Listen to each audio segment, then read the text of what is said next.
மட்டும் தான் வருதுங்களா? Okay, okay. சரிங்க சார். Okay sir. வச்சுருங்க. Okay sir. நெக்ஸ்ட். இப்போ இந்த சேலம் அப்படிங்கிற நேம் ஃபர்ஸ்ட் நான் உங்களுக்கு சொல்லிடுறேன். சேலம்ங்கிற ஊருக்கு பெயர் காரணம் எப்படி வந்துச்சுன்னு சொல்லிட்டு. அ பேச்சு வழக்குல எல்லாமே சொல்றது தான். அதாவது சைலம் அப்படிங்கிறது ஒரு மலைகளால் சூழப்பட்ட பகுதி. இந்த மலைகளால் சூழப்பட்ட பகுதி அப்படிங்கிறதுனால, அந்த ஒரு அர்த்தத்துல வந்து சேலம் அப்படின்னு சொல்லி அ ஆனது அப்படின்னு சொல்லுவாங்க. அதே மாரி ஏத்தாப்பூர்ல கிடைச்ச ஒரு செப்பேட்ல வந்து பார்த்தீங்கன்னா, சாலிய சேர மண்டலம் அப்படின்னு ஒரு வாசகம் வருது. அந்த சேர மண்டலத்த அடிப்படையா வச்சு, சேரளம் அப்படிங்கிற பெயர் உருவாகி, அதுலருந்து சேலம் அப்படிங்கிற வார்த்தை வந்துச்சு அப்படின்னு சொல்லுவாங்க. இன்னும் சிலர் வந்து பார்த்தீங்கன்னா, சேலமானது நெசவுக்கு வந்து ரொம்ப ஒரு புகழ்பெற்ற ஊரு. அதனால வந்துட்டு சேலையூர் அப்படின்னு பேர் இருந்தது. ஸோ அதுலருந்து சேலம் அப்படிங்கிற வார்த்தை வந்திருக்கலாம் அப்படிங்கிற மாரிலாம் பலவிதமா சொல்றாங்க. எது எப்படி இருந்தாலும் நமக்கு வந்து பார்த்தீங்கன்னா, கல்வெட்டு ஆதாரங்கள் சொல்லி பார்க்கும்போது, நமக்கு வந்துட்டு சேலநாடு அப்படிங்கிற வார்த்தை தான் நமக்கு வந்து கிடைக்குது. 1000 ஆண்டுகள் பழமையான சோழர்கள் கால கல்வெட்டு. சேலம் நகரத்தினுடைய மையத்திலே இருக்கு. கோட்டை பெருமாள் கோயில்னு ஒரு கோயில் இருக்கு. அதே மாரி சுகவனேஸ்வரர் கோயில்னு சொல்லிட்டு ஒரு கோயில் இருக்கு. இந்த 2 கோயில்லயும் இருக்கக்கூடிய கல்வெட்டுகள்ல இந்த சேலநாடு அப்படிங்கிற வார்த்தை நமக்கு கிடைக்கப்பெறுது. அதுல வந்து பார்த்தீங்கன்னா, வந்து உங்களுக்கு குறில்ல தான் இருக்கும். இப்ப இந்த இரட்டை சுழிக்கொம்பிலாம் வந்து பிற்காலத்துல வந்தது. ஸோ இத நாம வந்துட்டு உங்களுக்கு சேலநாடுன்னு படிச்சுக்க முடியும். இதுதான் வந்து நம்ம சேலத்தினுடைய அந்த பெயர் காரணம்.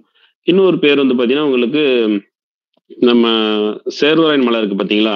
அதையே வந்து பிரிச்சு வந்து பார்த்தீங்கன்னா, சேர அரையன் மலை அப்படின்னு சொல்லுவாங்க. அரையன் அப்படின்னா, அரசன் அப்படிங்கிற ஒரு அர்த்தம் இருக்கு.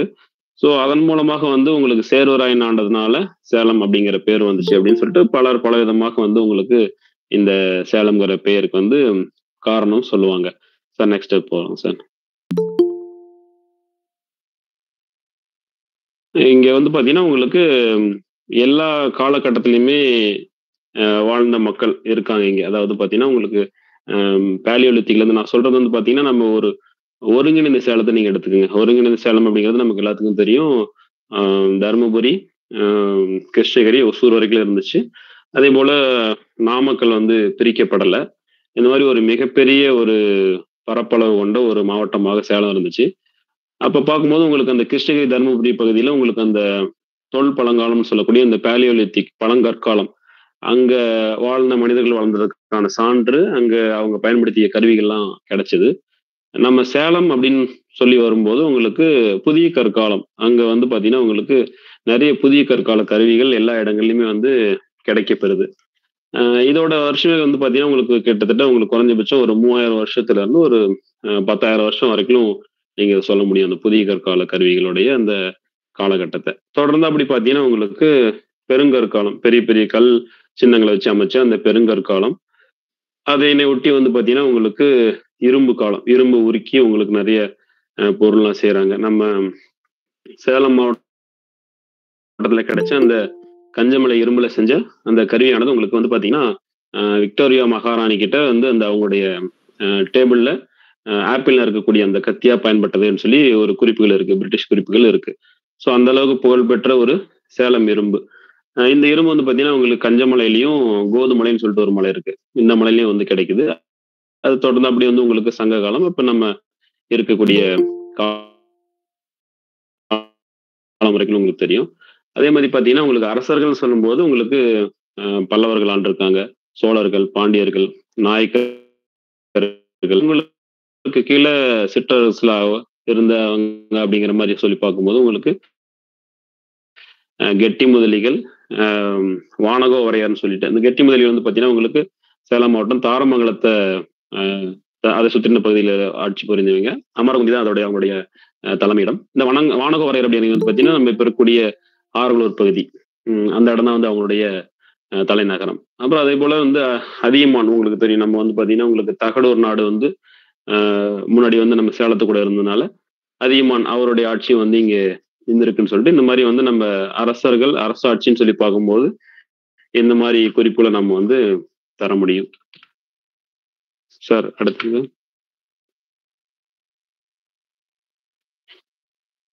நம்ம மலைவளம் அப்படின்னு சொல்லி பார்க்கும்போது, நான் தான் சொன்னேன் இல்லைங்களா? சேலம் அப்படிங்கிறது வந்து மலைகளால் சூழப்பட்ட பகுதின்னு சொல்லிட்டு. நகரத்துடைய சுற்றிலும் எல்லா இடங்கள்லயும் வந்து பார்த்தீங்கன்னா, உங்களுக்கு மலைகள் தான் இருக்கு. அதுல வந்து பார்த்தீங்கன்னா, உங்களுக்கு இந்த குறிப்பிடத்தகுந்த அந்த பெரிய மலைகள் அப்படின்னு சொல்லும்போது உங்களுக்கு சேர்வராயன். அது வந்து பார்த்தீங்கன்னா, உங்களுக்கு நல்லாவே தெரியும்.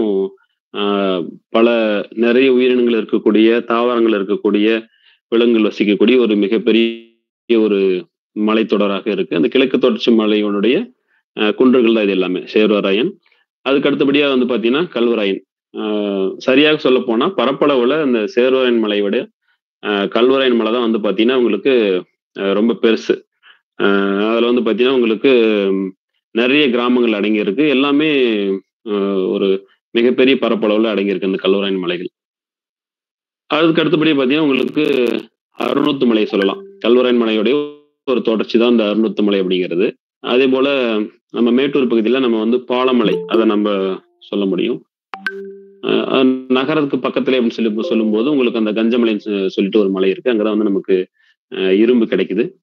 அதுக்கு அடுத்தபடியா கோதுமலை அப்படின்னு சொல்லக்கூடிய அந்த மலை. இந்த கோதுமலை, கஞ்சமலை 2மே வந்து பார்த்தீங்கன்னா, உங்களுக்கு காலத்தால் ரொம்ப முற்பட்டதுன்னு சொல்லலாம். நெறைய வந்து அங்க இரும்பு தாதுக்கள் வந்து இன்னமும் கிடைச்சிட்டு இருக்கு. அ அடுத்தபடியா வந்து பார்த்தீங்கன்னா, உங்களுக்கு சின்ன சின்ன மலைகள் சொல்லும்போது மலைய நகரத்த சுத்தி ஜருகு மலை இருக்கு, நாமமலை, ஊத்துமலை. அப்புறம் பச்சைமலை வந்து ஒரு குறிப்பிட்ட ஒரு பகுதி மட்டும் நம்ம சேலம் பகுதியில அந்த ஃபாரஸ்ட் டிபார்ட்மெண்ட்ல கொஞ்சம் கவர் ஆகுது. அதே மாரி நைனா மலையிலயும் வந்து ஒரு குறிப்பிட்ட பகுதியானது நமக்கு கவர் ஆகுது. இதெல்லாம் வந்து பார்த்தீங்கன்னா, நம்ம சேலம் பகுதியில இருக்கக்கூடிய மலைகள், அதனை சுற்றியுள்ள அந்த சின்ன சின்ன குன்றுகள் அப்படின்னு நம்ம வந்து சொல்ல முடியும் இந்த பகுதிகள. சார் நெக்ஸ்ட்டுங்க சார்.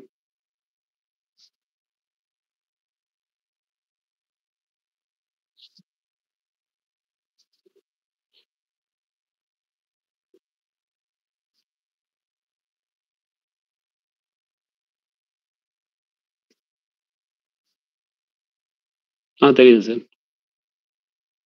ஆம். ஆறுகள் சொல்லி பார்க்கும்போது நமக்கு எல்லாமே தெரியும். காவிரி அதுதான் வந்து நம்ம இங்க சேலம் மாவட்டத்துல வழியா ஓடக்கூடிய ஒரு மிகப்பெரிய ஆறுன்னு நம்ம சொல்லலாம். இந்த காவிரி ஆறுடைய துணை நதிகள் தான் இந்த சரபங்கா, திருமணிமுத்தாறு இந்த 2 ஆறுகளும். 2ம் வந்து பார்த்தீங்கன்னா, தோன்றக்கூடிய இடம் வந்து உங்களுக்கு சேர்வராயன் மலை தான். அதுல திருமணிமுத்தாறுடைய ம் அ நதிகள் வந்து உங்களுக்கு அருணோத்துமலை, அதாவது கல்வராயன் மலையிலிருந்தும் வந்து உங்களுக்கு வந்து அங்க சேருது. இந்த 2 நதிகளும் வந்து பார்த்தீங்கன்னா, உங்களுக்கு காவேரியுடைய போய் கலந்துருது. அதேபோல இந்த பக்கம் பார்த்தீங்கன்னா, உங்களுக்கு வசிஷ்ட நதியும், சேத நதியும் சொல்லலாம். இது வந்து பார்த்தீங்கன்னா, உங்களுக்கு வெள்ளாரோட போய் கலந்துருது. இந்த 2 நதிகள் தான் வந்து பார்த்தீங்கன்னா, நம்ம சேலத்துல ஓடக்கூடிய ஒரு பெரிய நதிகள் அப்படின்னு நம்ப சொல்ல முடியும். சார் நெக்ஸ்ட்டுங்க சார். இது நம்ம சுருக்கமா நம்ம உங்களுக்கு சேலம் எப்படி உருவானுச்சுன்னு சொல்லி சொன்னோம். ஒரே லைன்ல உங்களுக்கு அ 1900 சாரி 1790, 92ல வந்து 3வது மைசூர் போர் நடக்குது. அதுல வந்து பார்த்தீங்கன்னா, உங்களுக்கு திப்புவுக்கும் ஈஸ்ட் இந்தியா கம்பெனி, கிழக்கிந்திய கம்பெனிக்கும் வந்து உங்களுக்கு போர் நடக்குது. அந்த போர்ல வந்து ஒரு உடன்படிக்கை ஏற்படுது. அந்த உடன்படிக்கையில வந்து பார்த்தீங்கன்னா, உங்களுக்கு திப்பு சுல்தான் என்ன பண்றாருன்னா, இந்த பாராமஹால் மற்றும் சேலம். பாராமஹால்ங்கிறது உங்களுக்கு அ இப்ப இருக்கக்கூடிய தர்மபுரி, கிருஷ்ணகிரி அந்த பகுதிய தான் சொல்லுவாங்க. அதுல வந்து பார்த்தீங்கன்னா, ஒரு 12 கோட்டைகள் இருந்ததா சொல்லுவாங்க. அந்த பாராமஹால் பகுதியையும், சேலத்தையும் வந்து பார்த்தீங்கன்னா, உங்களுக்கு ஆங்கிலேயருக்கு குடுத்துறாரு. இது வந்து 1792ல. அதுக்கப்புறம் வந்து பார்த்தீங்கன்னா, ஆங்கிலேயர்கள் வந்து ஆரம்ப காலத்துல கிருஷ்ணகிரியிலயும் வந்து தலைமை இடமா வச்சு ஆட்சி புரியிறாங்க. அப்புறம் வந்து சங்கேரி கோட்டையில கொஞ்ச நாள் இருக்காங்க. ஆத்தூர் கோட்டையில கூட அவங்களுடைய படைகள்லாம் இருக்குன்னு சொல்லி கேள்விப்படுறோம். இந்த மாரி வந்து பார்த்தீங்கன்னா, உங்களுக்கு பல இடங்கள்ல வந்து அவங்களுடைய தலைமை இடங்கள அமைச்சுக்கிட்டு, அ அ ஆட்சி பண்ணிட்டு வராங்க. அதுல வந்து பார்த்தீங்கன்னா, உங்களுக்கு சேலம், நாமக்கல், தருமபுரி, கிருஷ்ணகிரி, ஹொசூர் இதெல்லாம் வந்து சேர்ந்தது தான் வந்து இப்ப இருக்கக்கூடிய அந்த ஒட்டுமொத்த சேலம். பழைய சேலம். இப்ப இருக்கிறது வந்து பார்த்தீங்கன்னா, சேலம் மாவட்டம் மட்டும் தான் இருக்கு. ஆ ஒ ரொம்ப வருஷத்துக்கு முன்னாடி இருந்தது வந்து பார்த்தீங்கன்னா, இந்த பகுதியில எல்லாமே. இதுலருந்து வந்து உங்களுக்கு தர்மபுரி வந்து உங்களுக்கு 1965ல பிரிச்சுடுறாங்க. அடுத்து வந்து பார்த்தீங்கன்னா, நாமக்கல் வந்து 1996ல பிரிச்சுடுறாங்க. தர்மபுரியிலிருந்தே பார்த்தீங்கன்னா, உங்களுக்கு கிருஷ்ணகிரிய 2004ல வந்து பிரிச்சுடுறாங்க. இந்த மாரி வந்து உங்களுக்கு சேலத்திலிருந்து பிரிந்து சென்ற அந்த மாவட்டங்கள் தகவல் இதுதான். இது வந்து 5வது பெரிய மாவட்டமாக நம்ம வந்து சொல்லலாம். தமிழ்நாட்ல.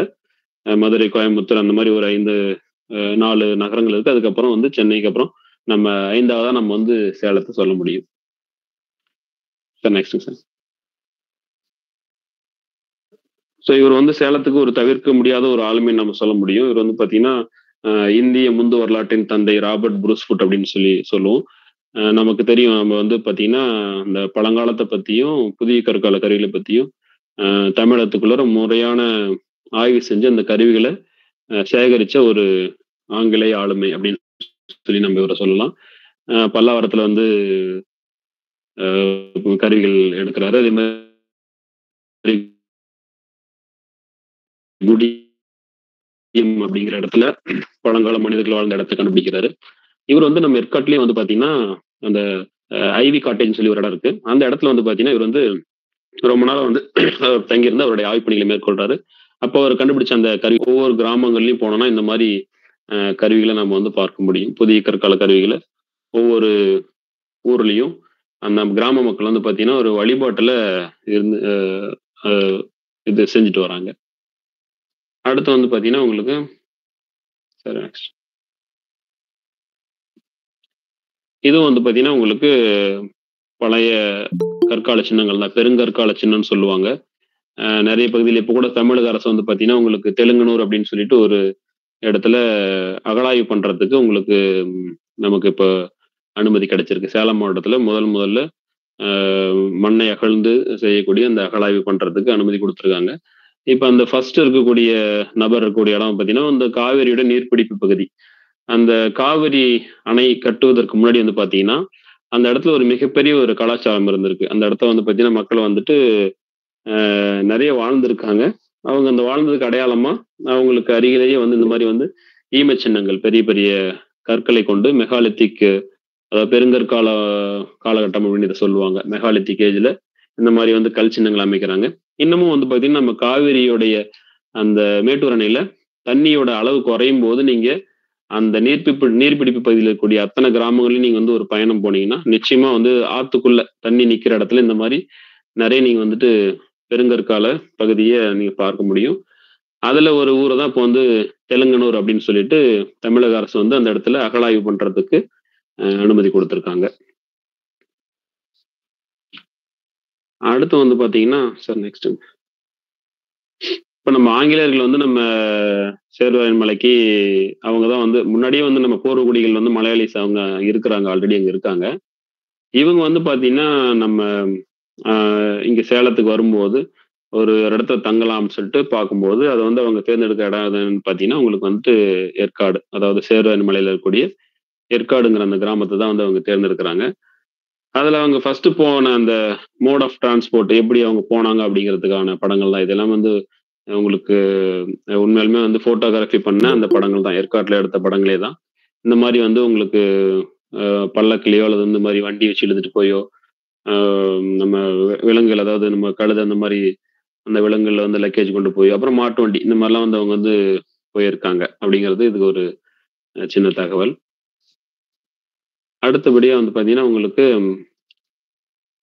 ஏற்காட்ல அவங்க வந்துட்டு முறைப்படி போறதுக்கு அவங்க வந்து ரூட் ஒரு பாதை ஒண்ணு அமைக்கலாம் அப்படின்னு சொல்லிட்டு முடிவு பண்ணிட்டு, அவங்க வந்து சாலை அமைக்கிற பணிய வந்து மேற்கொள்றாங்க.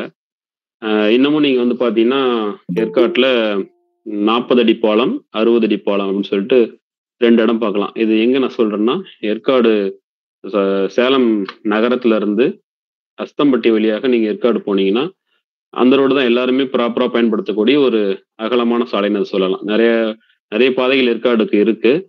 கொட்டச்சேரி வழியா போலாம். அதே மாரி டேனிஷ்பேட்டை வழியா ஒரு வழி இருக்கு வரலாம். இந்த பக்கம் தருமபுரி அந்த பக்கம் இருந்து ஒரு வழி, அரூர் வழியா ஒரு வழி வரலாம். பல வழிகள் இருந்தாலும் கூட, இந்த வழியானது முக்கியமான வழி. சேலம் நகரத்துக்குள்ள இருந்து போகக்கூடிய இந்த வழியானது. அ அதுல வந்து அந்த 60 அடி பாலம், 40 அடி பாலம். இந்த 2 இடமும் பார்த்தீங்கன்னா, உங்களுக்கு இன்னமும் வந்து அந்த பிரிட்டிஷ் காலகட்டத்தில போடப்பட்ட அந்த அ இரும்பு பாலங்கள வந்து நீங்க வந்து இன்னமும் பார்க்க முடியும். அந்த காட்சி தான் நம்ம வந்து இப்ப அங்க பார்க்குறோம். இது கீழ இருக்கிற படம் வந்து பார்த்தீங்கன்னா, உங்களுக்கு மலைக்கு மேல வந்து அவங்க அமைச்ச அந்த ஒரு இது. அதுக்கப்புறம் வந்து பார்த்தீங்கன்னா, அவங்க இப்போ எப்படி வந்து டிராவல் பண்ணாங்க? முதல்ல அவங்க போன அந்த வாகனம் உட்பட வந்து அதுல அங்க குடுத்துருக்கேன் நானு. அடுத்து வந்து பார்த்தீங்கன்னா, உங்களுக்கு சார் நெக்ஸ்ட்டுங்க சார். அதுக்கு மேல. ஓகே.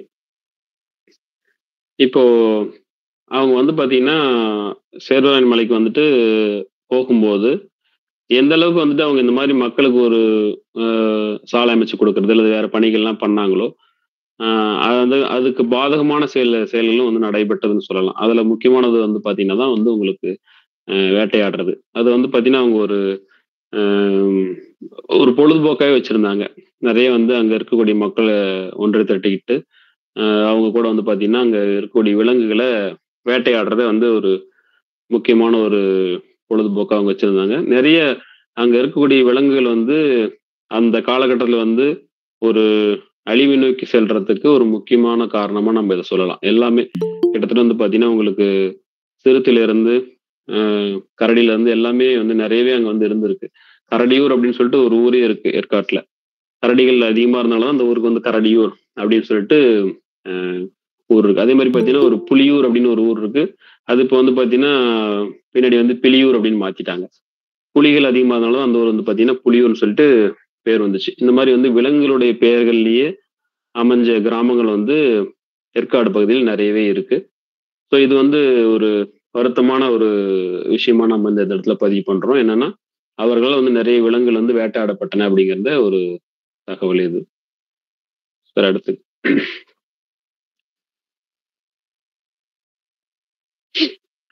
இ இவரு வந்து பார்த்தீங்கன்னா, உங்களுக்கு ஏற்காட்ல வந்து முதல் முறையா காஃபி வந்து பயிர் பண்றாரு. அவர் பேரு வந்து பார்த்தீங்கன்னா, கோபன். அவர் வந்து ஒரு ஆங்கிலேய கலெக்டர் அவரு. அ இவரு தான் வந்து பார்த்தீங்கன்னா, முதல் முறையா வந்துட்டு ஏற்காட்ல இவரு ஒரு இடத்த சூஸ் பண்ணி, அந்த இடத்துல வந்து பார்த்தீங்கன்னா, ஃபுல்லா வந்துட்டு ஒரு மிகப்பெரிய ஏரியா. அத வந்து காஃபி அமைச்சு, எஸ்டேட் மாரி பண்ணி, அதுக்குள்ளயே அவருடைய ஒரு பங்களா, ஒரு அது பார்க்கறதுக்கு வந்து ஒரு அரண்மனை மாரி தோற்றத்துல இருக்கும். அந்த பங்களா வந்து இவரு கட்டிட்டு அந்த இடத்துல இருக்கிறாரு. இவர வந்து பார்த்தீங்கன்னா, உங்களுக்கு ஏற்காடினுடைய தந்தை அப்படின்னு சொல்லி சொல்லுவாங்க. நம்ம வந்து சும்மா பாடப்புத்தகத்துல படிப்போம் இல்லைங்களா? ஏழைகளின் ஊட்டி, ஏற்காடு அப்படின்லாம் படிப்போம். இவரு வந்து ஏற்காட்டுக்கே வந்து தந்தையா இருந்திருக்கிறாரு அப்படிங்கிறது ஒரு தகவல். அந்த கோபன் அப்படிங்கிற ஒரு ஆங்கிலேயர். வேற அடுத்துங்க சார். அவரு இருந்த இடம் தான் வந்து கிராஞ்ச் ரெசார்ட்ன்னு சொல்லுவாங்க. இன்னமும் நீங்க போனா பார்க்க முடியும். நெறைய ஆங்கிலேயர்கள் தங்கியிருந்த இடங்கள் வந்து பார்த்தீங்கன்னா, அங்க இன்னமும் வந்து அதே கட்டமைப்புல எப்படி அவங்க வந்து தங்கியிருந்தாங்களோ, அதே அமைப்புல வந்து இன்னமும் நம்ம வந்து ஏற்காடு பகுதியில பார்க்க முடியுது. இது வந்து பார்த்தீங்கன்னா, உங்களுக்கு புலிகள் வந்து நம்ம பகுதியில அ எப்போ வந்து கடைசியா வந்து பார்த்தோம் அப்படிங்கிறதுக்கான ஒரு எவிடன்ஸா நான் வந்து இத குடுத்துருக்கேன். இது வந்து பார்த்தீங்கன்னா, உங்களுக்கு அ ஒரே நிமிஷம்.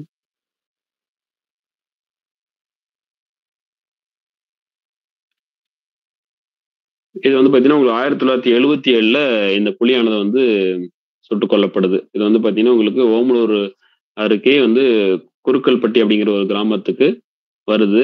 புலிகள் வந்து இந்த இடத்துல நம்ம சேலம் பகுதியில வந்துட்டு அ அ இது வந்து ஒரு ஐயப்பாடான ஒரு வினாவா இருக்கு. இந்த புலி வந்து எங்கருந்து வந்திருக்கும்? அப்படின்னு சொல்லிட்டு ஒரு ஒரு ஐயமான வினாவா இருந்திருக்கு. அவங்க வந்து எப்படி கெஸ் பண்றாங்கன்னா வந்து, அ ஒண்ணு சேர்வராயன் மலையிலேயே இருந்திருக்கலாம். அல்லது வந்து கொல்லிமலையிலருந்து வந்திருக்கலாம்.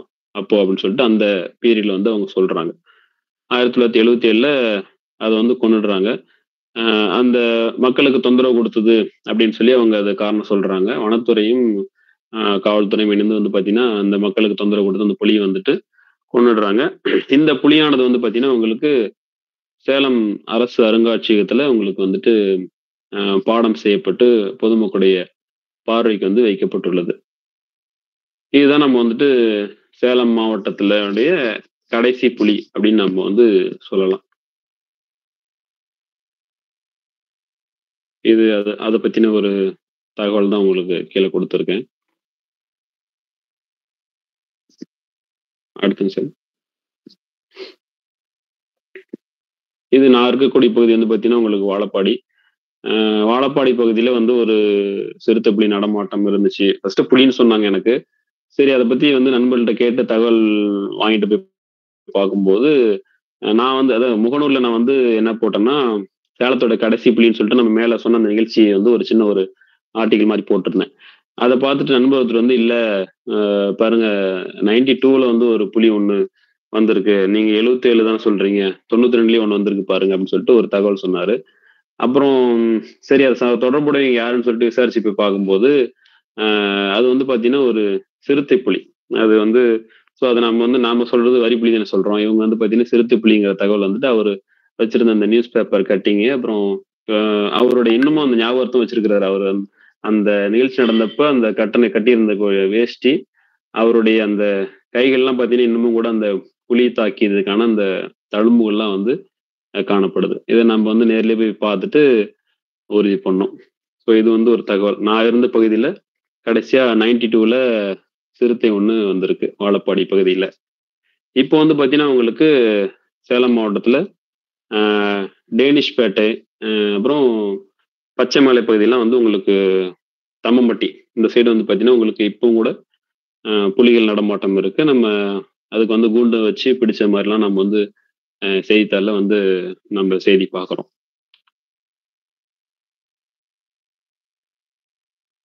இது வந்து நானு படிச்ச ஒரு தகவல் அது. அது வந்து எந்த அளவுக்கு அவங்க ஊர்ஜிதப்படுத்தியிருக்காங்க, உறுதிப்படுத்தியிருக்காங்க அப்படிங்கிற தகவல் எனக்கு தெரியல. ஆ ஜேலம் சேலம் ஜில்லா சரித்திரம் அப்படின்னு சொல்லிட்டு ஒரு புத்தகம். 1926ல எழுதுனது. இதுல வந்து பார்த்தீங்கன்னா, உங்களுக்கு நமக்கே ஒரு ஆச்சரியமான ஒரு விஷயம் சொல்லுவாங்க. அதாவது நம்ம சேலத்தினுடைய அந்த வளமைய சொல்லும்போது உங்களுக்கு ஒரு அப்படியே நல்லா அழகா ஒரு விவரிச்சிருப்பாங்க. அதுல வந்து பார்த்தீங்கன்னா, உங்களுக்கு சிறுத்தைகள், காட்டுப்பூனைகள், புனுகு பூனைகள் இதெல்லாம் வந்து இங்க இங்க இருக்கக்கூடிய எல்லா காடுகள்லயுமே வந்து காணப்படுதுன்னு சொல்லியிருப்பாங்க. ராயக்கோட்டா, உத்தனப்பள்ளி, சூளகிரி நான் சொல்றது அந்த ஒருங்கிணைந்த சேலம் சொல்றாங்க. சேலம் ஜில்லா அப்படிங்கும்போது அது எல்லாமே கவர் ஆகுது இல்லைங்களா? அப்ப சொல்லியிருக்காங்க. முதலான கிராமங்களில் சிவிங்கி புலி பகற்காலங்களில் வெயில் காய்ந்து கொண்டிருக்க காணலாம் அப்படின்னு சொல்லி போடுறாங்க. சிவிங்கி புலிங்கிறது நம்ம வந்து பார்த்தீங்கன்னா, இப்ப நமக்கு அது நம்மகிட்ட இல்ல இல்லையா? அதனால வந்து ஆனா எழுதியிருக்காங்க இங்க. அதே மாரி ஏற்காட்ல சிவிங்கி புலி வீடுகளுக்கு அருகில் வருவது சர்வசாதாரணமாம் அப்படின்னு சொல்லி போட்டிருக்காங்க. ஒரு தகவல் வந்து போட்டிருக்காங்க. ஆ இது வந்து பார்த்தீங்கன்னா, உங்களுக்கு எனக்கே ஒரு ஆச்சரியமான தகவலா இருக்கு. சிவிங்கி புலிங்கிறது நம்ம பகுதியில இருக்குது அப்படிங்கிறதும், சேலம் பகுதியில பதிவு செய்யப்பட்டிருக்குது அப்படிங்கிறதும். ஒருவேள அவங்க வந்து சிறுத்தை தான் வந்து சிவிங்கி புலிங்கிற மாரி மீனிங் பண்ணிட்டாங்களா? அப்படிங்கிறது இதெல்லாம் வந்து ஒரு அ டவுட்டா ஓடிக்கிட்டு இருக்கக்கூடிய கேள்விகள். ஐயா தியோடர் பாஸ்கரன் ஐயா கூட அத பத்தி சொன்னாரு. சிவிங்கி புலிங்கிறது இந்த ஏற்காட்ல வந்து இருக்கிறது கொஞ்சம் ஒரு ஐயப்பாடான ஒரு விஷயம் தான் அப்படிங்கிற மாரி சொன்னாரு. இத பத்தி அ இன்னும் நம்ப ஃபர்தரா ஸ்டடி பண்ண வேண்டியிருக்கு. சார் அடுத்து.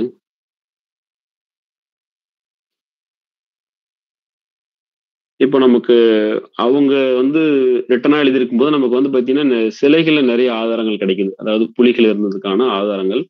இந்த மாரி விஷயங்கள்ல. புலிகள், இந்த பக்கம் இருக்கிறது வந்து பார்த்தீங்கன்னா, உங்களுக்கு காட்டுப்பன்றிகள். இத நம்ம வந்து பார்த்தீங்கன்னா, வரலாற்றுல புலிக்குத்தி பட்டான்கள் அப்படின்னு சொல்லுவோம். இந்த பக்கம் இருக்கிறது வந்து பார்த்தீங்கன்னா, உங்களுக்கு காட்டுப்பன்றி குத்தி பட்டான்கள் அப்படின்னு சொல்லுவோம். இது எல்லாமே வந்து பார்த்தீங்கன்னா, உங்களுக்கு ஒரு மனிதர்களுக்கு தொந்தரவு தரக்கூடிய விலங்குகள மனிதன் வந்து பார்த்தீங்கன்னா, ஒரு போரிட்டு அது கூட சண்டை போட்டு கொல்றது தான் வந்து இந்த புலி குத்தி பட்டான் அல்லது பன்றி குத்தி பட்டான்னு சொல்றது. இதுல வந்து பார்த்தீங்கன்னா, இந்த காட்டு பன்றிகள் கூட வந்து ஓகே. அது வந்து விவசாய நிலத்தில வந்து கொஞ்சம் டேமேஜ் பண்ணும். அது அது விவசாயம் பாதிக்குங்கிற ஒரு மீனிங்ல அவன் வந்து கொல்றான். ஆனா வந்து புலி வந்துட்டு இவன் எப்படி வந்து வலிய வேட்டையாடி போய் அவனுடைய வீரத்த நிரூபிக்கிறதுக்காக பண்ணுனானா? அல்லது வந்துட்டு நான் படிச்சிருக்கேன் அந்த ஒரு புத்தகத்துல. 9 ஆட்டினிகளும் ஒரு போக்கிரி யானையும். கென்னத் ஆண்டர்சன் அவருடைய புத்தகத்துல வந்து பார்த்தீங்கன்னா, உங்களுக்கு அவருடைய கதை எல்லாமே இப்படிதான் இருக்கும். அவருடைய அந்த அனுபவங்கள் எல்லாமே எழுதும்போது, உங்களுக்கு இந்த மாரி தான் சொல்லுவாரு. மனிதர்களுக்கு வந்து தொந்தரவு தரக்கூடிய அந்த புலிகள பத்தி கொண்டது தான் அந்த கதைகள் எல்லாமே வரும். நான் அப்படி நெனச்சுக்குவேன். அந்த மாரி வந்து அ அதுல எல்லாமே அந்த புலிகள் என்ன சொல்லியிருப்பாங்கன்னா, ஏதோ ஒரு காரணத்தினால வேட்டையாட முடியாம உடம்புல அடிபட்டு ஒரு இடத்துல வந்து ரொம்ப இலகுவா எது தாக்கக்கூடிய அ ஈஸியா எத அடிக்க முடியுமோ, அததான் தேடி போவும். உதாரணத்துக்கு நம்ம வீட்ல வளர்க்கக்கூடிய ஆடு, மாடுகள், மனிதர்கள் இந்த மாரி வந்து சாப்பிடும் அப்படிங்கிற மாரி அதுல எழுதியிருப்பாரு. அந்த ஒரு அர்த்தத்துல தான் நானும் வந்து இந்த நடுகர்கள்லாம் நெனச்சுக்கிறேன். இந்த ஒவ்வொரு நடுகள்ல வரக்கூடிய அந்த புலிகள் எல்லாமே இந்த மாரி ஒரு ஆட்தினி புலியாக இருந்த ஒரு விலங்குகளாக தான் இருக்கும். ஏன்னா, அது அவன் வழிய போயிட்டு அவனோட வீரத்த நிரூபிக்க வேண்டிய அவசியம் இல்லையா? காட்டுக்குள்ள போயிட்டு அது பாட்டுக்கு புலி ஃப்ரீயா சுத்திட்டு இருக்கு. அத போயிட்டு அவன் போய் வந்து கொன்னு தான் அவனுடைய வீரத்த நிரூபிக்கணும்னு அவசியம் இல்ல. இந்த மாரி ஒரு மேன் ஈட்டர்ஸா இருக்கக்கூடிய புலிகள தான் வந்து கொன்னுருப்பான் அப்படிங்கிறது என்னுடைய ஒரு சின்ன கருத்து. அதுவும் வந்து நெறைய விஷயங்கள ஆய்வு செய்ய வேண்டியிருக்கு. நெக்ஸ்ட் அடுத்தது சார். இது பார்த்தீங்கன்னா, உங்களுக்கு அது வந்து கொஞ்சம் காலத்தால் முற்பட்ட நடுகற்கள். இது வந்து பார்த்தீங்கன்னா, உங்களுக்கு இப்போ சமீபத்தில ஒரு அதிகபட்சம் இதெல்லாம் பார்த்தீங்கன்னா, ஒரு 200 வருஷம், 150 வருஷம் தான் இருக்கும். நம்ம மலைப்பகுதிகள்ல பார்த்தீங்கன்னா, இன்னமும் அவங்க கையில வந்துட்டு துப்பாக்கி வச்சிருப்பாங்க. அது பேரே வந்து சொல்றாங்க. துப்பாக்கி கவுண்டர் அப்படின்னு சொல்லி மலைப்பகுதியில அவங்கள வந்து சொல்றாங்க. இப்ப நம்ம இந்த படங்கள்லாம் பார்த்தீங்கன்னா, எங்க எடுத்ததுன்னா, கல்வராயன் மலைப்பகுதியில தான் நான் எடுத்தேன். அதுல வந்து பார்த்தீங்கன்னா, ஒரு அம் நடுகல்லுல அவன் துப்பாக்கி மட்டும் வச்சிருக்க மாரி இருக்கும். இன்னொரு நடுகல்ல வந்து பார்த்தீங்கன்னா, அவங்க வந்து புலி பாஞ்சு வர மாரி இருக்கும். அந்த புலிய வந்து ஒருத்தன் கொண்டிருப்பான். அவன் கையில பார்த்தீங்கன்னா, துப்பாக்கி இருக்கும். அது பக்கத்துல அந்த பொண்ணு நிக்கிறது வந்து பார்த்தீங்கன்னா, சதிக்கல்ன்னு சொல்லுவாங்க. அதாவது கணவன் இறந்த உடனே மனைவி வந்துட்டு உடன்கட்டை ஏறிட்டா இந்த மாரி கல் வைப்பாங்க. ஸோ இந்த கல்லெல்லாம் நம்ம வந்து பார்க்கும்போது, அ புலிகள வந்து ஒரு கொல்றது அப்படிங்கிறது வந்து பார்த்தீங்கன்னா, ஒரு 150, 200 வருஷம் வரைக்குமே இருந்திருக்கு. அப்ப அந்த கடந்த ஒரு 150 வருஷம் அ அதுக்கு மேல புலிகள் வந்து அது வரைக்குமே இருந்திருக்கு. சேலம் பகுதியில கூடிய காடுகள்ல இருந்திருக்கு அப்படிங்கிறத நம்ம வந்துட்டு ஒரு இந்த இடத்துல நம்ம ஒரு ஸ்ட்ராங்கா பதிவு பண்ண முடியும்னு வச்சுக்கோங்களேன். சார் அடுத்தது சார். இப்ப நம்ம சேலம் மாவட்டத்துல வந்து பார்த்தீங்கன்னா, நம்ம ஒரு பரப்பளவுல ஒரு பெரிய மாவட்டம் அப்படிங்கிறதுனால, இத நம்ம 2ஆ பிரிச்சிருக்காங்க. 2 டிஎஃப்ஓ நமக்கு இருக்கிறது வந்து பார்த்தீங்கன்னா, அம் 2 பகுதியா பிரிச்சு நம்ம வந்து அத செய்றாங்க. ஒண்ணு வந்து பார்த்தீங்கன்னா, சேலம் அப்படிங்கிறது. இன்னொன்னு வந்து ஆத்தூர். 2க்குமே வந்து பார்த்தீங்கன்னா, தனித்தனியா டிஎஃப்ஓஸ் ஆஃபீஸ் இருக்கு. அந்த சேலம் பகுதியில வந்து பார்த்தீங்கன்னா, உங்களுக்கு சேர்வரனுடைய மலைப்பகுதியினுடைய அ வடக்கு, தெற்கு பகுதிகளும், மேட்டூர் பகுதி, இந்த டேனிஷ்பேட்டை, ஏற்காடு, வாழப்பாடி இந்த பகுதிலாம் வந்து பார்த்தீங்கன்னா, உங்களுக்கு அந்த சேலம் டிஎஃப்ஓ அவர் கீழ வந்துரும்.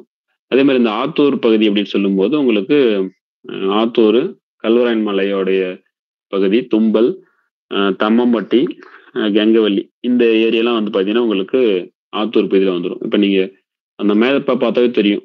அந்த மேப்ப வந்து நீங்க ஒரு பாதியா பிரிச்சீங்கன்னா, பாதிக்கு இந்த பக்கம் வந்து ஆத்தூரும், பாதிக்கு இந்த சைடு வந்து உங்களுக்கு சேலம் பகுதியும் வந்து இருக்கும். இதான் வந்து நம்ம ஃபாரஸ்ட் பொறுத்தவரைக்கும் அவங்களுடைய பிரிவுகள் இதுதான். சார் அடுத்தது சார்.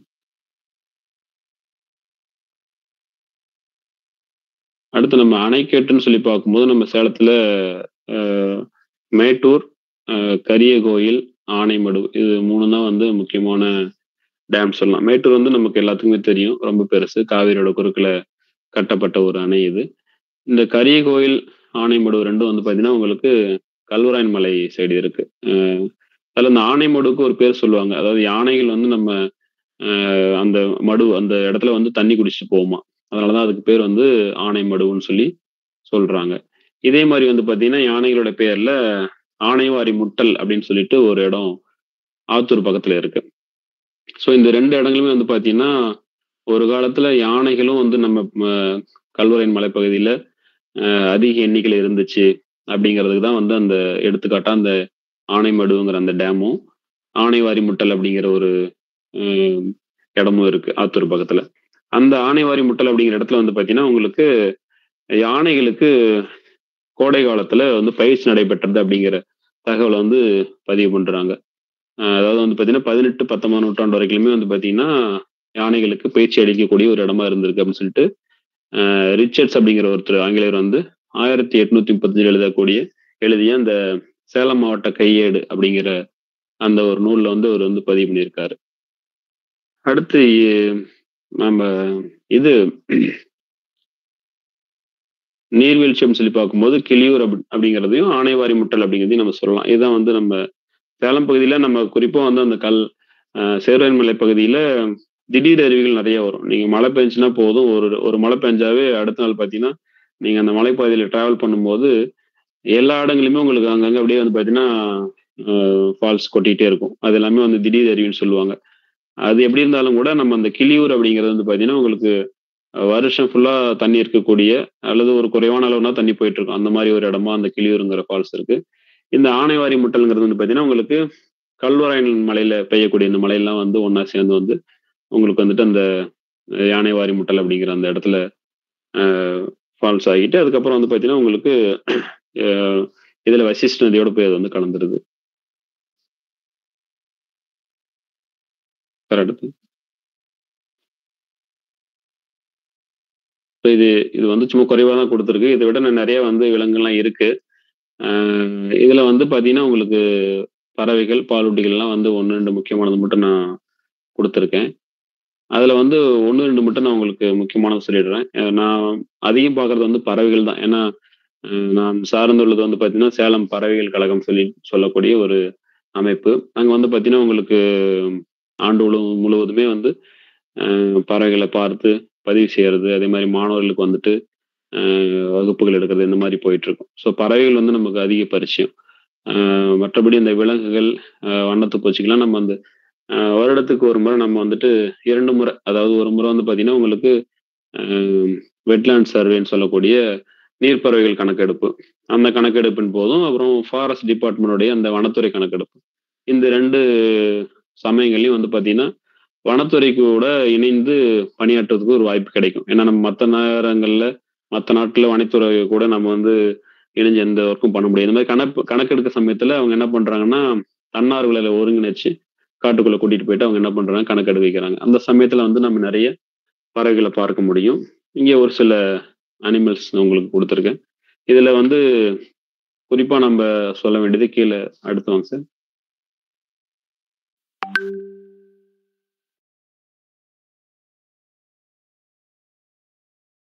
Sir next.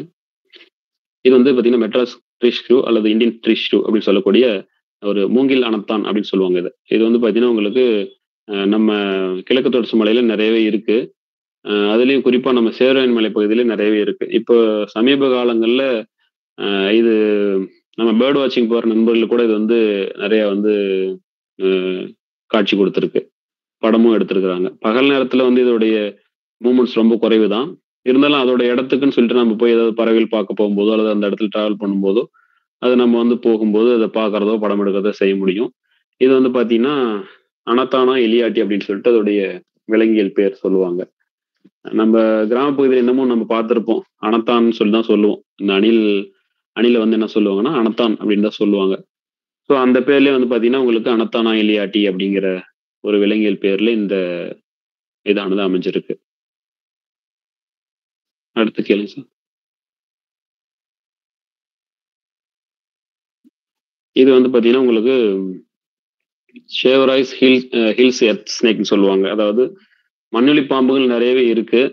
அதுல வந்து பார்த்தீங்கன்னா, இது வந்து ஒரு ஏற்காட்டினுடைய ஒரு முக்கியமான ஒரு பாம்பு வகைன்னு சொல்லலாம். இது வந்து எண்டமிக் தான். நம்ம ஏற்காடுல பகுதியில மட்டும் தான் வந்துட்டு இது வந்து பார்க்க முடியும். அதோடைய வால் பகுதியில வந்து ஒரு கேடயம் மாரி இருக்கிறதுனால தான் அதுக்கு வந்து பார்த்தீங்கன்னா, ஷீல்டு டெயில் அப்படின்னு சொல்லிட்டு பெயரிடுறாங்க. அத முதல்ல பார்த்தவர் வந்து பார்த்தீங்கன்னா, உங்களுக்கு அந்த ஷார்ட்ஸ் அப்படிங்கிறவரு. அதனால அவருடைய பேரே வச்சு ஷார்ட்ஸ் ஷீல்டு டெயில் ஸ்னேக் அப்படின்னு சொல்லுவாங்க. நம்ம சேர்வரை மலைப்பகுதியில பார்க்கக்கூடிய பாம்பு அப்படிங்கிறதுனால, சேர்வராய்ஸ் ஹில்ஸ் எர்த் ஸ்னேக் அப்படின்னு கூட சொல்லுவாங்க. இன்னமும் கூட ஏதாவது மக்கள் ஏதாவது ஒரு கட்டமைப்பு பணி செய்றாங்க. ஏதோ ஒரு வீடு கட்டுறாங்க. அல்லது ஏதோ ஒரு தோண்டும்போது பார்த்தீங்கன்னா, உங்களுக்கு அந்த பாம்பு வந்து வெளிப்படுது. அத வந்து அவங்க ஒண்ணும் தொந்தரவு பண்றதில்ல. ஏன்னா வந்து அவங்களுக்கு அத பத்தி கொஞ்சம் ஓரளவு இது வந்து ஒரு விஷமில்லாத பாம்பு தான். அதனால அத வந்து அவங்க எதுவும் தொந்தரவு பண்றதில்ல. அழகா எடுத்து வேற ஒரு இடத்துல விட்டுர்றாங்க. அது வந்து போயிடுதுன்னு வச்சுக்கங்களேன். இது வந்து ஒரு முக்கியமான ஏற்காட்டை சார்ந்த ஒரு ஒரு அ பாம்பு. Sir next.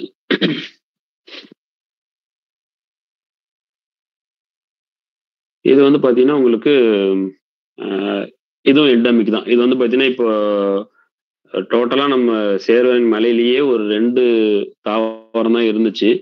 அது வந்து பார்த்தீங்கன்னா, பெருசா அந்த 2 மரமே வந்து பார்த்தீங்கன்னா, உங்களுக்கு இயற்கையோட சீற்றத்தால அழிஞ்சு போச்சு. ஆனா, அதிலிருந்து அவங்க வந்துட்டு அத அந்த எப்படி வந்து அது இது பண்ணாங்கன்னு தெரியல. அதாவது அந்த குச்சிகள வச்சா, அல்லது வந்துட்டு ஏதாவது விதை மூலமா இது பண்ணாங்கன்னு தெரியல. இப்போ ஒரு 2 தாவரம் வந்து என்ன பண்ணியிருக்காங்கன்னா, அந்த பொட்டானிக்கல் சர்வே ஆஃப் இந்தியாவுல இருந்து அவங்க என்ன பண்ணியிருக்காங்க, அத மறுநடவு பண்ணி அந்த தாவரத்த வந்து உயிர்ப்பிச்சிருக்கிறாங்க. இது வந்து பார்த்தீங்கன்னா பேரு வெர்னோனியா ஷேரோராயன்சிஸ் அப்படின்னு சொல்லுவாங்க இந்த மரத்தினோட பேரு. ஒன்லி உலகத்திலேயே நம்ம வந்து இந்த சேர்வேன மலையில மட்டும் தான் இந்த மரத்த நீங்க பார்க்க முடியும். வேற எங்கேயும் வந்து பார்க்க முடியாது. இது வந்து பார்த்தீங்கன்னா, உங்களுக்கு இப்போதைக்கு எங்க இருக்குன்னா, ஏற்காடு நீங்க போனீங்கன்னா, அந்த படகு மான் பூங்கான்னு சொல்லுவாங்க. படகு சவாரி போற இடத்த ஒட்டி இருக்கக்கூடிய இந்த மான் பூங்கா. அந்த மான் பூங்காக்குள்ளார போகும்போது உங்களுக்கு முன்னாடியே வச்சிருக்காங்க. அதோட நேம் போர்டோட வச்சிருப்பாங்க. ஸோ ஏற்காட்லயே வந்து இந்த மரம் வந்து இந்த ஒரு இடத்துல தான் இருக்கு. அத விட்டா இதுல அ தாவரவியல் பூங்காவுக்குள்ளார ஒண்ணு இருக்கு. இந்த மரமானது. சார் இதுக்கு அடுத்து நீங்க அந்த பேர்ட்ஸ் பத்தின அந்த ரிப்போர்ட்ட குடுத்துட்டீங்கன்னா பரவாயில்லைங்க sir.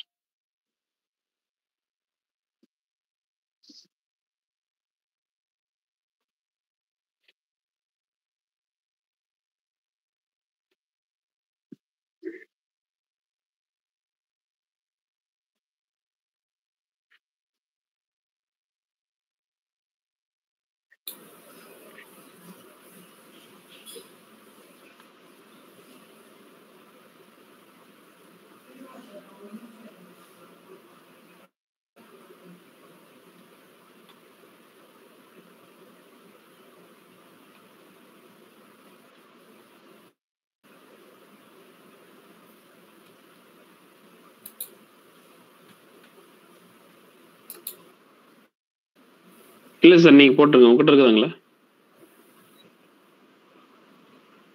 Okay, okay sir. Okay sir.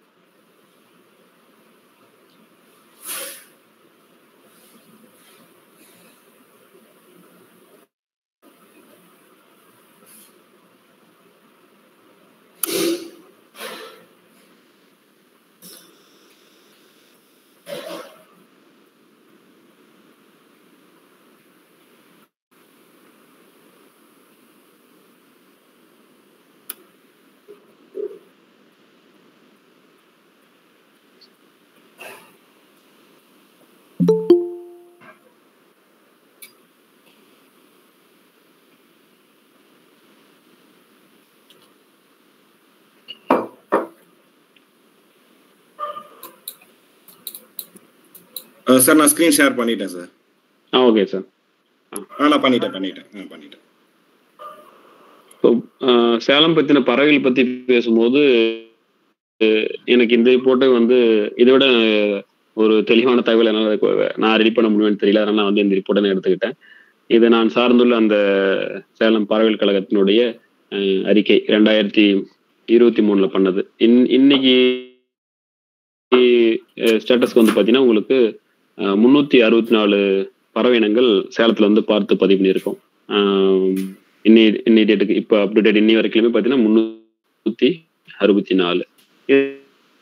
இதுல வந்து பார்த்தீங்கன்னா நாங்கள் இந்த 2023 ரிப்போர்ட்ல ஹைலைட்டா இருக்கக்கூடிய அந்த சில விஷயங்களை வந்து நான் இந்த இடத்துல உங்களுக்கு சொல்லிக்க விரும்புறேன். அதுல வந்து பார்த்தீங்கன்னா உங்களுக்கு அதிக பாதுகாப்பு தேவையுள்ள பறவைகளாக ஒரு 46 இனங்களும், ஓரளவு பாதுகாப்பு தேவை அப்படிங்கிற மாதிரி ஒரு 75 இனங்களும், குறைந்த பாதுகாப்பு தேவை அப்படிங்கிற மாதிரி ஒரு 195 இனங்களும் வந்துட்டு நாங்கள் வந்துட்டு அந்த கணக்கெடுப்புல வந்து கண்டுபிடிச்சோம்.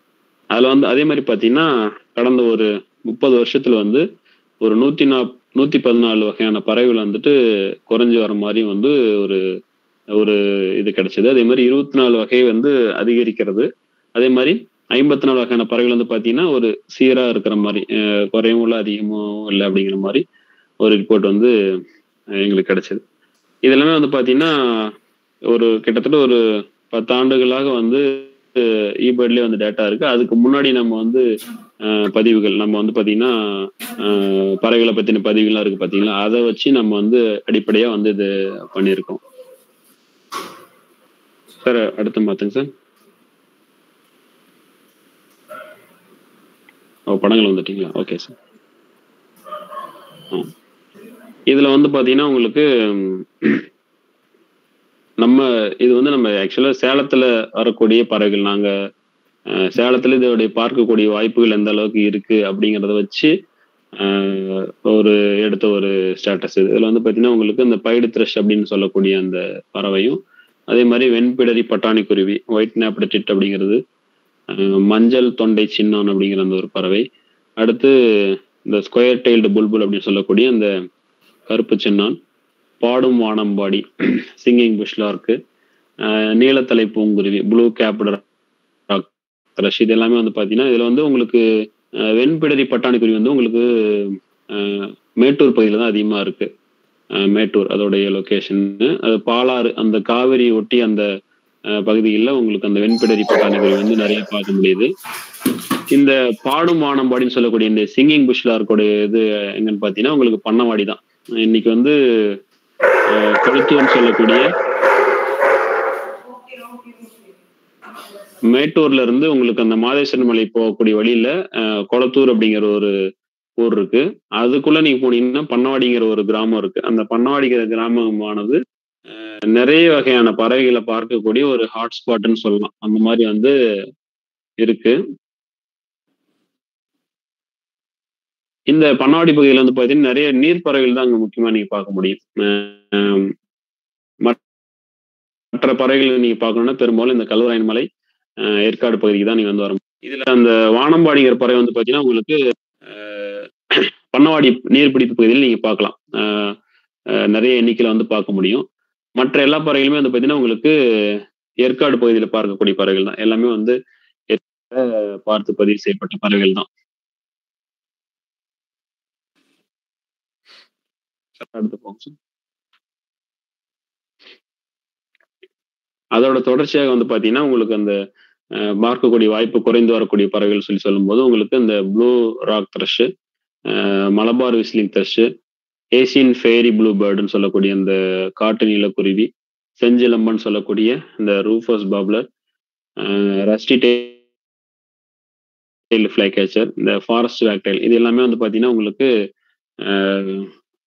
குறைந்து வரக்கூடிய எண்ணிக்கையில குறைந்து வரக்கூடிய எங்களுக்கு பார்க்கக்கூடிய வாய்ப்பு குறைவா இருக்கு. மேபி மற்ற இடங்கள்ல வந்து ஓவராலா பார்க்கும்போது இதோடைய இது எங்களுக்கு தெரியல. சேலம் மாவட்டத்துக்குள்ள மட்டும்தான் நான் வந்து இந்த தரவுகளை நான் வந்து சொல்றேன் உங்களுக்கு. அடுத்துங்க சார்.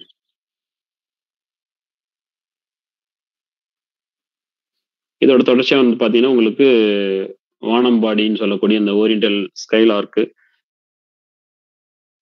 சிவப்பு வானம்பாடின்னு சொல்லக்கூடிய ரூஃபோஸ்டைல் லார்க்கு, மஞ்சள் நெற்றி மரங்கொத்தி, எல்லோ கிரன் உட்பக்கர், அப்புறம் ஷார்ட் டோடு ஸ்னேக் ஈகிள், சிவப்பு வல்லூர், செந்தலை வல்லூர், இது எல்லாமே வந்து பாத்தீங்கன்னா உங்களுக்கு குறைந்து வர எண்ணிக்கையில குறைந்து வரக்கூடிய பறவையினங்கள். இது பெரும்பாலும் பாத்தீங்கன்னா உங்களுக்கு எல்லாமே வந்து நான் சொன்ன இந்த இரண்டு இடங்களே பார்த்துடலாம். சேர்வன் மலைத்தொடர்லையும் பார்த்தலாம். அதே போல பண்ணவாடி அந்த மேட்டூர் பகுதியில் இருக்கக்கூடிய அந்த மலைப்பகுதிகளில் எல்லாமே இது எல்லாமே பார்க்க முடியும். சார் அடுத்துங்க சார்.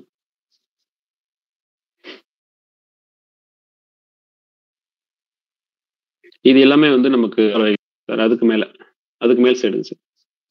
எஸ்.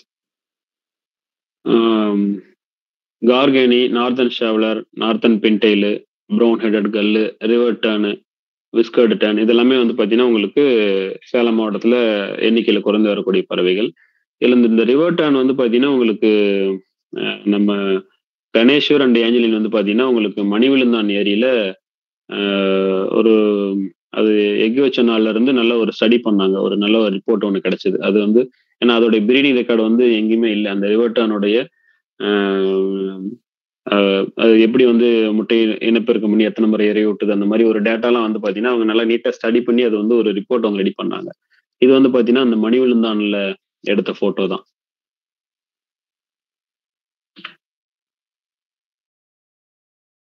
சார் அடுத்து சார்.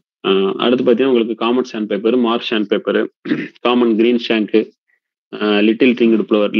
நம்மலாம் நினைப்போம் லிட்டில் ரிங்கட் ப்ளவருங்கிறது எல்லா இடத்துலையுமே நம்ம பார்க்கக்கூடியதுன்னு நினைப்போம். ஆனால் வந்து பார்த்தீங்கன்னா அதோடைய ஈபட் டேட்டா என்ன சொல்லுதுன்னா அதோட இது வந்து கொஞ்சம் பார்த்தீங்கன்னா உங்களுக்கு குறைஞ்சிட்டு இருக்கு அப்படிங்கிற மாதிரி தான் சொல்லுது. காமன் சாண்ட் பேப்பரே கூட பாருங்க. காமன் சாண்ட் பேப்பரே வந்து உங்களுக்கு குறைஞ்சி வரக்கூடிய பட்டியலில் இருக்குங்கிறது ஒரு அதிர்ச்சியான தகவலாக கூட இருக்கலாம். அடுத்து வந்து பார்த்தீங்கன்னா உங்களுக்கு பைலான்ஸ் கிரேக்கு, ஏஷியன் ஊலி நெக்டு ஸ்ட்ரோக், இது எல்லாமே வந்து பார்த்தீங்கன்னா உங்களுக்கு குறைஞ்சி வரக்கூடிய எண்ணிக்கையில் இருக்கக்கூடிய பறவைகள்.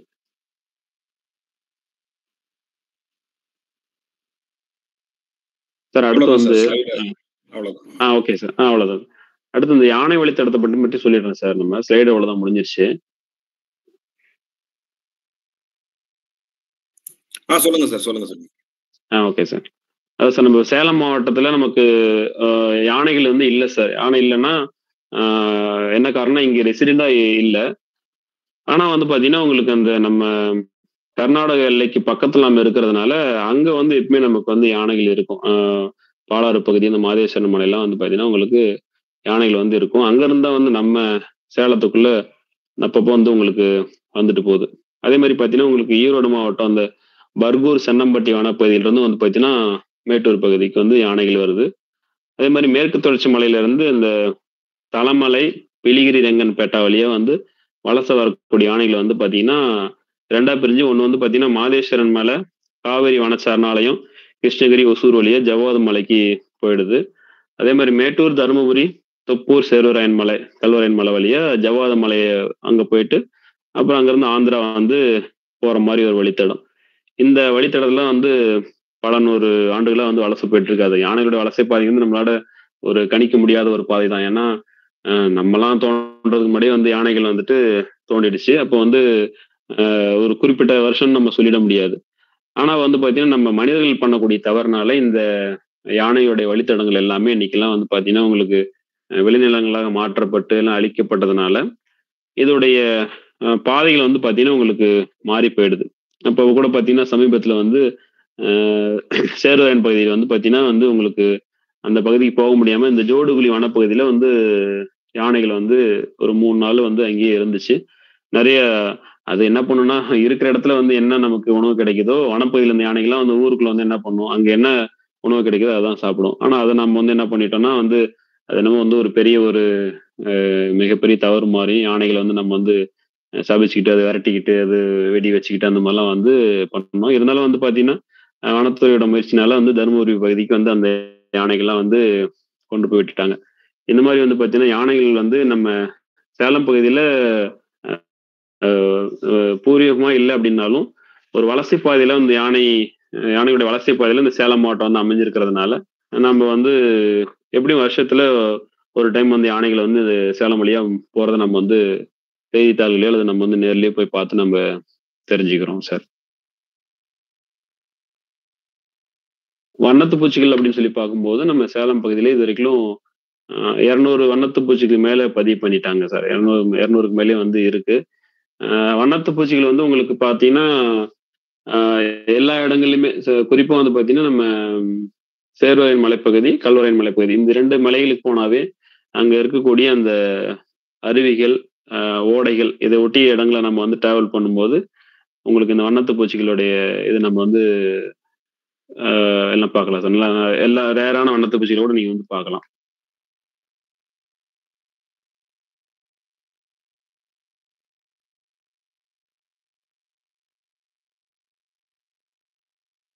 சார். சொல்லுங்க சார். நீங்க முடிஞ்சதுன்னா சொல்லுங்க சார்.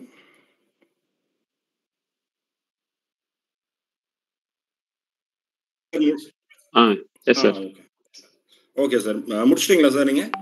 முடிச்சது சார், முடிச்சது சார். ஓகே எனக்கு தெரிஞ்ச சார். கருத்து சொல்லியிருக்கேன் சார். ஆமா. Okay, okay. ரொம்ப ரொம்ப நன்றி சார். ரொம்ப நன்றி. ரொம்ப அருமையா இருந்தது. Thank you sir. வரலாற்று தகவல்களோட சேர்த்து நீங்க பேசுனது ரொம்பவே அருமையா இருந்தது. நம்ம கேள்வி பதில் போறதுக்கு முன்னாடி பாஸ்கரன் சார்ட்ட பேசிறலாம். அவரோட கருத்துக்களையும் நம்ம கேட்கலாம். Okay Bhaskaran sir. சார் நீங்க பேசலாம் சார். நன்றி.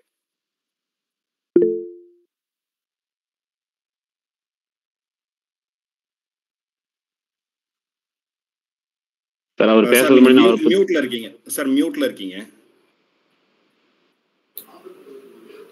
மிகச்சிறந்த பிரசன்டேஷன். சார். தேங்க் யூ பாராட்டுக்கள். Sir. Thank you sir. Thank you. Thank you sir. 2-3 point மட்டும் நான் சொல்லி முடிச்சிடுறேன். அதாவது இந்த புலிங்கிற வார்த்தை அது வந்து ஒரு ஜெனரிக் டர்ம். அந்த புலிங்கிறதுல நம்மளுக்கு சிறுத்தை புலி, சிவிங்கி புலி, வேங்கை புலி 3 புலி இருந்திருக்கு. ஆனா இப்ப என்ன செய்யறாங்கன்னா புலினால வேங்கை புலி தான் வச்சுட்டாங்க. நீங்க பழைய இலக்கியத்துல பார்த்தா கூட வேங்கைங்கிற வார்த்தை பயன்படுத்துறாங்க. சோ இதை நம்ம புழக்கத்துல கொண்டு வந்துடணும். சிறுத்தை புலிங்கிறப்ப சிறுத்தை புலி, சிவிங்கி புலி, வேங்கை புலி. அது வந்து ஏற்காட்டு மேல சிவிங்கி புலி இருக்கிறதுக்கு வாய்ப்பு இல்லைன்னாலும், ஏன்னா அதுக்கு நிறைய ஓடுறதுக்கு இடம் வேணும். அது அந்த அடிவாரத்தில் இருந்திருக்கும்னு நான் நினைக்கிறேன்.